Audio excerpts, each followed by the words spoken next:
ఈరోజు కథ మినప రొట్టెలు. అనగనగా ఒక ఊరిలో సోమయ్య అనే ఒక నిరుపేద దంపతులు ఉండేవారు. వారు చిన్న చిన్న పనులు చేసుకుని జీవిస్తుండేవారు. ఒకరోజు వారిద్దరికీ మినప రొట్టెలు తినాలన్న కోరిక కలిగింది. అందుకని సోమయ్య భగవంతుని కోసం తపస్సు చేశాడు. తపస్సుకు మెచ్చిన భగవంతుడు ప్రత్యక్షమై ఏం వరం కావాలో కోరుకోమన్నాడు. ప్రభు, నాకు మినప రొట్టెలు తినాలని చాలా కోరికగా ఉంది. కావాల్సినన్ని మినపరొట్టెలు దొరికే వరం ప్రసాదించమని కోరాడు.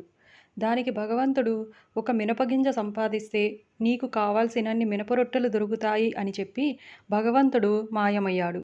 భగవంతుడు చెప్పినట్లుగానే సోమయ్య ఒక దుకాణానికి వెళ్ళి ఒక మినపగింజని అడిగి తీసుకున్నాడు. ఆ గింజ తీసుకుని ఇంటికి బయలుదేరాడు. ఒక్క అడుగు వేసేసరికి చేతిలో ఉన్న మినపగింజ 2 అయ్యాయి. మరో అడుగుకి 4 అయ్యాయి. సోమయ్య ఇంటికి చేరేసరికి భుజం మీద బస్తా మినుములు ఉన్నాయి. ఇంట్లోకి వెళ్ళి సోమయ్య భుజం మీద నుంచి మినుముల బస్తా కిందకి దించేసరికి భుజం మీద ఇంకో బస్తా ఉంది. ఆ బస్తా దించేసరికి మరొకటి.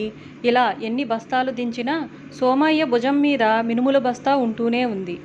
బరువు మోయలేక సోమయ్య గోడకి జారబడి నిలబడ్డాడు. ఇంతలో భార్య వచ్చి సోమయ్య దింపిన బస్తాలలో ఒక బస్తా విప్పి కొన్ని మినుములు తీసి తిరగలిలో వేసి విసరసాగింది. మినుములన్నీ పప్పు అయ్యాక చూస్తే మళ్ళీ తిరగట్లో మినుములు ఉన్నాయి. ఎన్నిసార్లు విసిరి తీసినా తిరగట్లో మొదట పోసినన్ని మినుములు ఉంటూనే ఉన్నాయి. ఇదేం కర్మరా అనుకుని తిరగలి వదిలేసి సోమయ్య భార్య విసిరిన పప్పు తీసుకెళ్ళి రోట్లో రుబ్బటం మొదలుపెట్టింది. పిండి తీసి చూస్తే రోట్లో ఇంకో పిండి ఉంది. అది తీస్తే ఇంకా పిండి ఉంది. ఆవిడకి విసుగెత్తి రుబ్బిన పిండి పట్టుకెళ్ళి వంటింట్లో పొయ్యి మీద పెనం పెట్టి పెనం మీద రొట్టె వేసింది. రొట్టె కాలింది. దాన్ని తీసి పళ్ళెంలో వేసి చూస్తే పెనం మీద ఇంకో రొట్టె ఉంది. అది కూడా తీస్తే మరో రొట్టె. ఎన్ని రొట్టెలు తీసినా పెనం మీద మరో రొట్టె ఉంటూనే ఉంది. ఇంతలో పక్కింటి ముసలమ్మ నిప్పు కోసం వచ్చింది. ఇంటి నిండా మినుముల బస్తాలు చూసింది. వంటింట్లో పొయ్యి మీద పెనంలో రొట్టె చూసింది. ఉప్పు సరిపోయిందో లేదో చూద్దామని ఒక ముక్క నోట్లో వేసుకుని నమిలి మింగింది. మళ్ళీ నోట్లో ముక్క అలాగే ఉంది. మళ్ళీ నమిలి మింగింది. మళ్ళీ నోట్లో ముక్క అలాగే ఉంది. నమిలి నమిలి నోరు నొప్పి వచ్చింది. మింగి మింగి పొట్ట ఉబ్బిందే కానీ నోట్లో ముక్క మాత్రం అయిపోలేదు.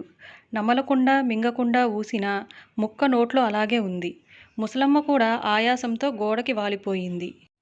నిప్పు కోసం వచ్చిన దానికి ఇదేం కర్మరా భగవంతుడా అని నువ్వు నీ మినపరొట్టె పాడుగాను అని సోమయ్యని తిట్టింది. భుజం మీద చచ్చేటంత బరువు పెట్టుకుని దించలేక ఏడుస్తూ చాలురా భగవంతుడా మినపరొట్టెల మోజు అని సోమయ్య ఏడ్చాడు. అంతే, వెంటనే సోమయ్య భుజం మీద మినుముల బస్తా, తిరగట్లో మినుములు, రుబ్బురోట్లో పిండి, పెనం మీద రొట్టెలు, ముసలమ్మ నోట్లో ముక్క అన్నీ మాయమైపోయాయి. సోమయ్య తెచ్చిన మినపగింజ మాత్రం మిగిలింది.